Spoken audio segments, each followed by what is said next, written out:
Hi everyone, Coach Sullivan here again with MJS Coaching Football. My background, this is my 38th year coaching football. I've either been a defensive, offensive, or special teams coordinator as well as a head coach at both the collegiate and high school levels.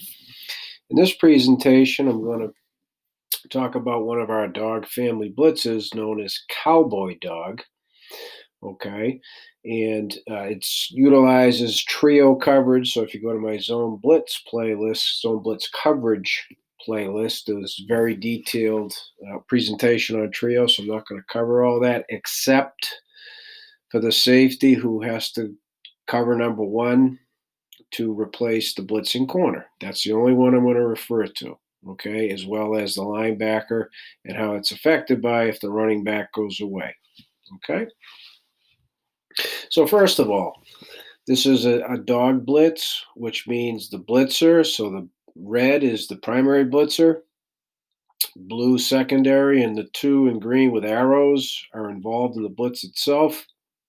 What makes it a five-man pressure versus pass is the other defensive end who's not in green, but will be rushing the passer makes the fifth in the pressure versus a pass.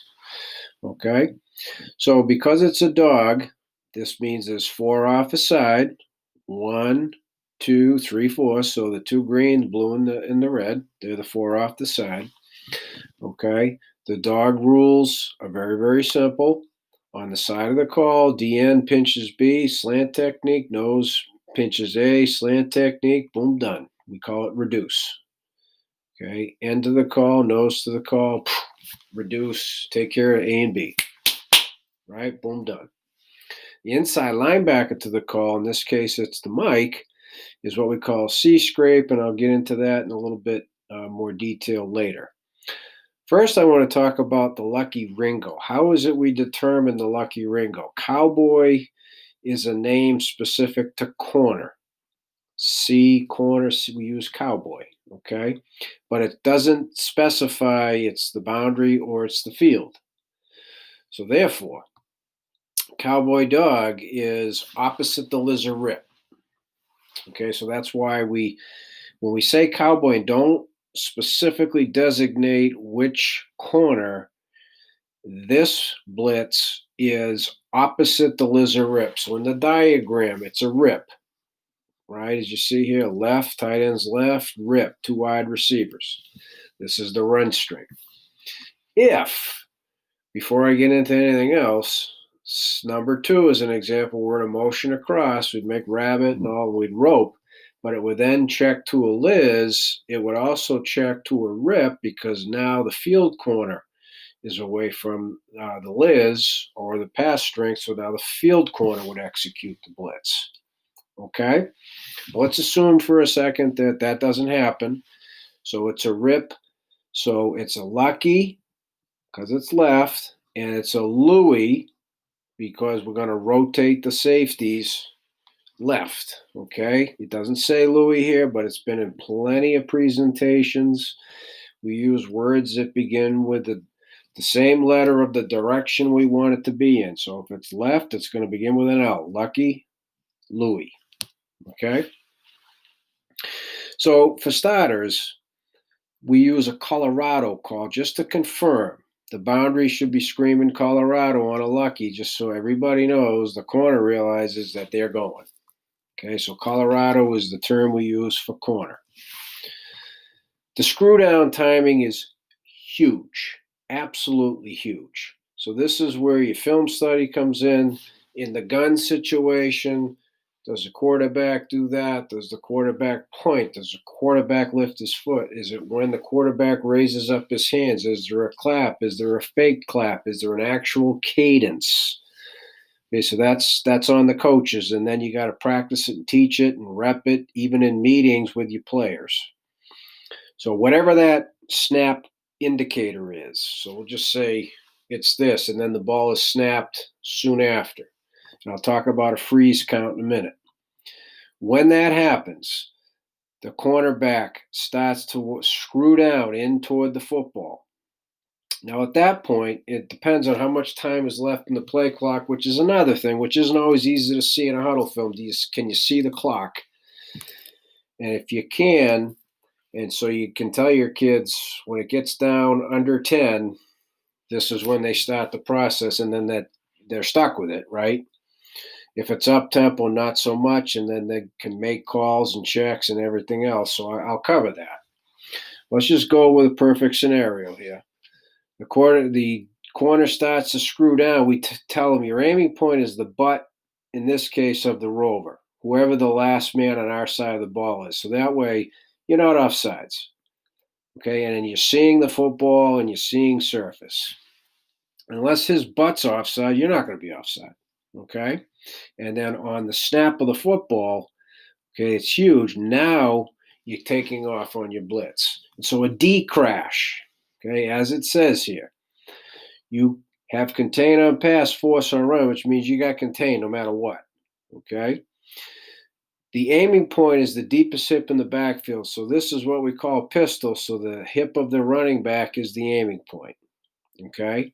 And so if there is action away, when you have contain, you have boot.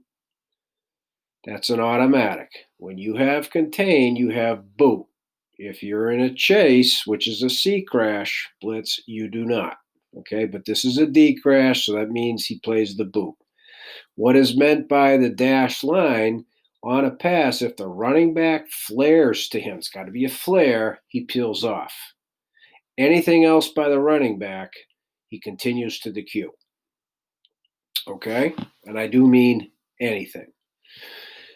So this linebacker, if the running back flares, this linebacker moves into mirror mode on the quarterback. If the running back does anything else, including blocks away from him, runs an out right away, this backer has him. And obviously, if the back comes to the backer, he's got him. So the only case where this linebacker will not have the running back is if it's a flare away from him. Because anything else, this blitzer is going to the queue, so you have to pick him up. Okay? Hopefully that makes sense. The other key in the coverage, and then I'll get to the C scrape, is how we cover up number one, who is now out there all by himself. When we say rotate on the snap to one, we do it at depth. So we're at 12 yards on the snap. Safeties don't move on the snap, because if they move, it's going to show, the quarterback will see it. Okay, and the last thing I'm going to talk about is when they figure out that blitz is coming. Okay, what happens here is at depth, the safety rotates over and plays number one from depth, meaning 12 yards. If they run a hitch or something, come up, stay on your feet, good sure high tackle. They pick up 5 plus 6, no problem. Line up and play again. The reason we do not screw down is if he catches a hitch and then beats you, he's gone. Or worse, he runs a takeoff, they hit him in the void, and before anybody else can get there in pursuit, he's gone. So we don't want to risk it. That's why we play him from depth, which is 12 yards. Okay? So while I'm on the topic, actually, before I get to the C scrape, he starts screwing down. Let's say there's 20 seconds left. It's up tempo, and so they make all kinds of alerts. Blitz, blitz, blitz, corner, blah, blah, blah. So they got all their own communications going on.